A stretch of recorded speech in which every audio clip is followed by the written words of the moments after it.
Janis Joplin's rise to fame was not born of glamour, but forged through pain, rebellion, and a relentless refusal to conform. Raised in Port Arthur, Texas, she was a misfit from the start. Ostracized by her peers, mocked for her appearance, and vilified for her progressive beliefs.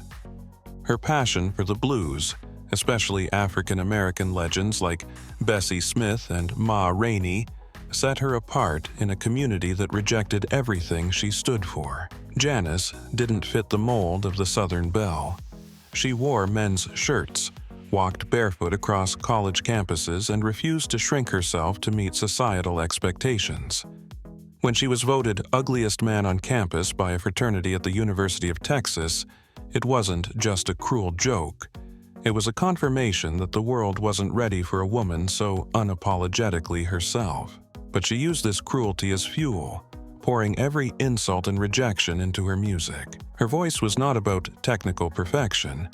It was a raw, guttural scream from the depths of her soul that spoke to every outcast who had ever been silenced. The rejection that tried to break her became the fire that shaped her artistry. In every note, Janis declared her worth, and long before the world caught on, she had already transformed her wounds into something unshakably powerful. A voice that demanded to be heard, and a presence that could never be ignored. Southern comfort wasn't just a drink to Janis Joplin. It was a ritual, a symbol, and a crutch all at once. It accompanied her on stage like a silent partner, clutched in hand as faithfully as her microphone. With her tinted glasses and free-flowing hair, Janis turned that bottle into part of her brand, drinking boldly and defiantly in front of thousands. Not for effect, but because it numbed the ache she carried in silence. To the outside world, it was all part of the Janis Joplin persona, wild, rebellious, unfiltered. But to those who knew her, it was clear the bottle held more than liquor. It held her loneliness, her fear, her exhaustion from constantly battling a world that didn't make space for women like her. Southern comfort was often miscategorized as a whiskey, though legally it was closer to a flavored liqueur, but to Janis, it was the one thing that made the weight of the spotlight bearable.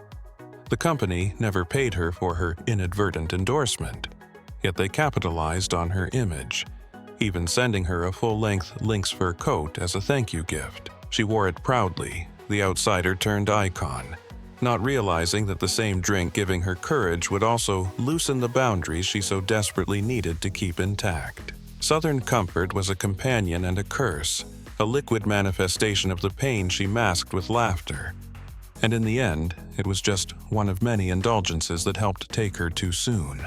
Janis Joplin's love life was a mirror to her music, turbulent, passionate, and filled with longing that often went unanswered.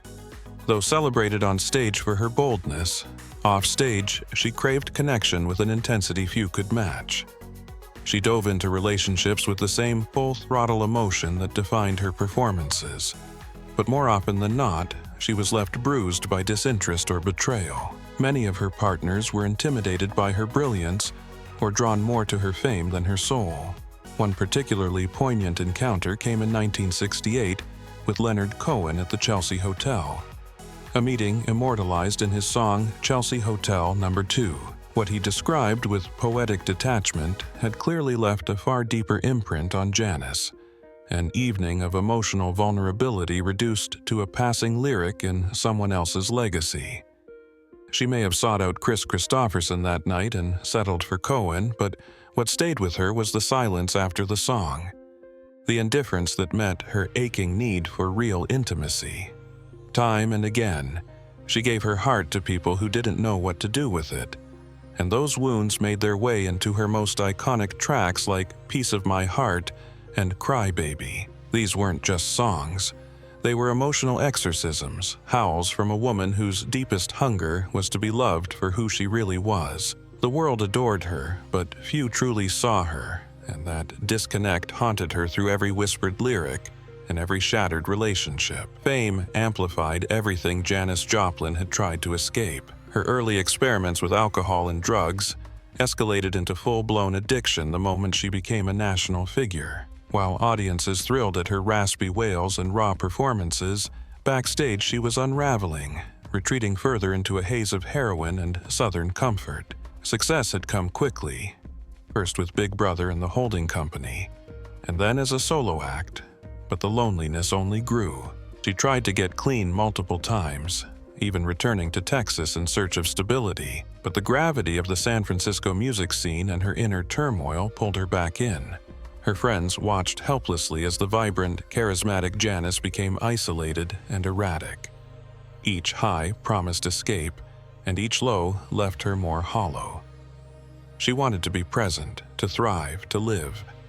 But the demons she'd carried since adolescence whispered louder than the applause. In the final months of her life, she recorded the album Pearl, and those around her believed she was turning a corner. But privately, she slipped back into heroin use, and on October 4, 1970, just 2 weeks after Jimi Hendrix's death, Janis was found lifeless in her hotel room, another soul claimed by the weight of her own brilliance. She was only 27. The album Pearl, released after Janis Joplin's death, became not just her swan song, but a haunting echo of her evolution as an artist and woman.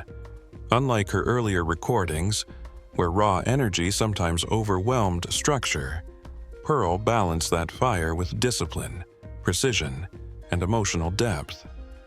It was during the recording of this album that those close to Janis witnessed glimmers of hope, glimpses of clarity that suggested she might finally be finding her footing. Tracks like Me and Bobby McGee and Mercedes-Benz carried her signature wit, vulnerability, and that unmistakable ache that defined her voice. The songs weren't just performances. They were confessions, fragments of a woman who had seen both heaven and hell and was willing to lay it bare for the world to hear. Tragically, she died before finishing the album, and the completed version included a posthumous backing track on the final song. Yet, even in its unfinished state, Pearl was her most polished, emotionally resonant work. It reached #1 on the Billboard charts and remains one of the most revered rock albums of all time. In every note, she gave everything: her pain, her humor, her rage, her joy. And in doing so, she left behind more than a collection of songs. She left behind a roadmap of a soul that refused to be silenced, even in death. Pearl wasn't just a record. It was a legacy wrapped in sound. No artist influenced Janis Joplin more deeply than Bessie Smith, the African-American blues legend known as the Empress of the Blues. Raised in a conservative, racially divided Southern town, Janis found solace and strength in Bessie's music, which echoed her own pain and yearning with unflinching honesty. To Janis, Bessie wasn't just an inspiration. She was a spiritual ancestor, someone who gave her permission to scream, cry, and be emotionally naked in a world that demanded women be demure and agreeable. Janis often spoke of Bessie with reverence, once joking that she might be her reincarnation. The connection was more than symbolic. When Janis learned that Bessie had died in 1937 without a headstone, having been denied treatment at a white-only hospital, she was outraged. To her, this wasn't just a footnote in blues history. It was an act of injustice that needed to be righted. In 1970, alongside Juanita Green, a woman who had once worked for Bessie, Janis co-funded a proper tombstone. It read, "The greatest blues singer in the world will never stop singing," a message that transcended death. This act wasn't a publicity stunt. It was a deeply personal mission. Janis understood what it meant to be marginalized and overlooked, and she used her fame not for vanity, but to ensure that Bessie Smith's voice would echo through eternity, just as hers would one day. While Jim Morrison remains idolized by many as a poetic rock god, a darker side of his legacy has emerged in recent years, complicating the myth. In the docuseries Before the End, Searching for Jim Morrison, former girlfriend Judy Huddleston revealed chilling accounts of emotional manipulation and physical assault, describing how Morrison's charm would dissolve into violent rage with terrifying unpredictability. Her stories weren't isolated. Other women, including Pamela DeBars, recalled being slapped or humiliated by Morrison in public.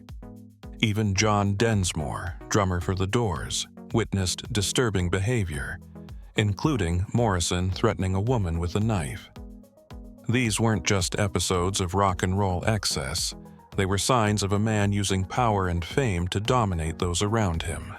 What was once brushed off as bad boy charisma now reads like a pattern of abuse, especially through the lens of today's understanding of consent and accountability.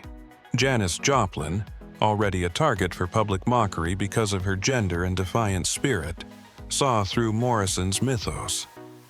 To her, he wasn't a tragic genius. He was a symbol of the entitled, self-destructive male archetype that was celebrated while women like herself were condemned for the same flaws. For Janis, Morrison represented everything wrong with a culture that forgave men their violence and dismissed women's trauma as drama. The infamous night Janis Joplin struck Jim Morrison with a bottle of Southern Comfort wasn't just a wild rock and roll anecdote. It was a moment of self-defense and defiance.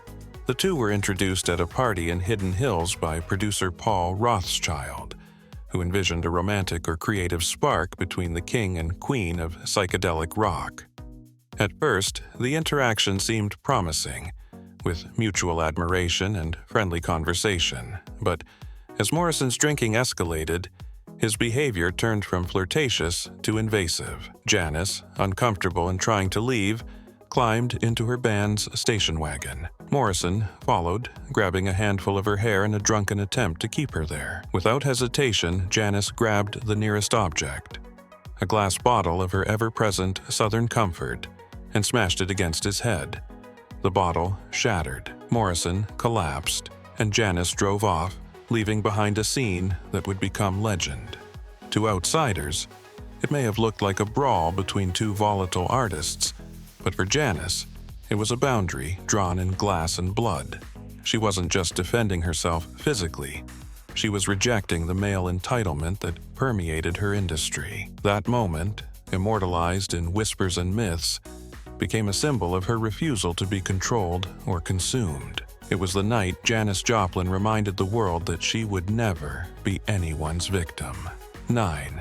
Janis Joplin's disdain for Jim Morrison didn't fade after the party. It calcified into a personal creed. She made it clear to friends and collaborators that she wanted nothing to do with him. To her, Morrison wasn't simply an unpleasant man. He was the embodiment of everything she loathed in the rock world's male-dominated culture: arrogance, aggression, and a sense of invincibility afforded only to men. While Morrison's outbursts were excused as poetic torment, Janis was mocked for her substance use and painted as unstable. The double standard was glaring. He was a legend. She was a cautionary tale. Her rejection of Morrison wasn't just interpersonal, it was ideological. She saw him as a predator cloaked in genius, a man who had the privilege of destruction without consequence. Unlike him, she wasn't granted the cultural permission to implode glamorously. She carried her damage like a scarlet letter, while his was seen as a badge of artistic brilliance. To Janis, Morrison was not just a momentary problem. He was a symbol of a system that dismissed, diminished, and devoured women like her. And by fighting back, both literally and symbolically, she wasn't just rejecting Jim Morrison. She was rejecting the hypocrisy that allowed men to fall upwards, while women were left to pick up the pieces. 10. Janis Joplin's legacy endures not because she was flawless, but because she was fiercely, unapologetically human. Her voice wasn't just music, it was a vessel for raw emotion, a cry that pierced through the cultural noise of an era obsessed with control and conformity. In every performance, she shed layers of herself until only the truth remained. Loud, messy, aching truth. Her songs weren't crafted for radio play or critical acclaim. They were expressions of a soul unafraid to be seen in all its wounded beauty. In a world that asked women to be quiet and pretty, Janis roared and shattered every mold they tried to put her in.